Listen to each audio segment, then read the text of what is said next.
তীব্র গরমে যাদের মুখে অরুচি হয়েছে না, তাদের মুখের স্বাদ ফেরাতে বাধ্য আমার এই রেসিপি। নমস্কার বন্ধুরা, আমার চ্যানেল ডাইন উইথ বেঙ্গলি মমে সকলকে স্বাগত জানাই। কড়াইয়ে দিয়ে দিলাম সর্ষের তেল। তেলটা গরম হয়ে গেলেই ফোড়নের জন্য দিয়ে দেব লাল শুকনো লঙ্কা, কালো গোটা সর্ষে এবং 5 ফোড়ন। ফোড়নটাকে হালকা করে একটুখানি নাড়াচাড়া করে নেব। তারপর বাজারে যে কচি আমড়া পাওয়া যাচ্ছে না, সেই আমড়ার খোসা হালকা করে একটুখানি ছাড়িয়ে নিয়ে পাতলা পাতলা করে কেটে নিয়ে কড়াইয়ের মধ্যে দিয়ে দিলাম। আমড়াগুলোকে ভালোভাবে ভেজে নেব। আমড়া ভাজা হয়ে গেলেই দিয়ে দিচ্ছি প্রয়োজন মতো হলুদ গুঁড়ো এবং স্বাদ মতো নুন।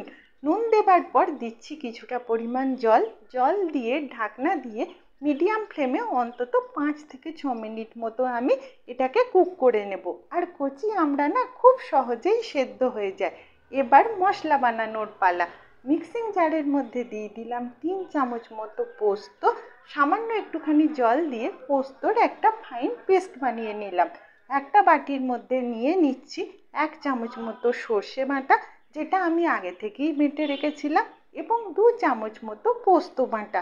সর্ষে আর পোস্তকে আমি এখানে 1:2 প্রপোর্শনে ব্যবহার করেছি, অর্থাৎ 1 চামচ সর্ষে বাটার সাথে 2 চামচ মতো পোস্ত বাটা দিয়েছি।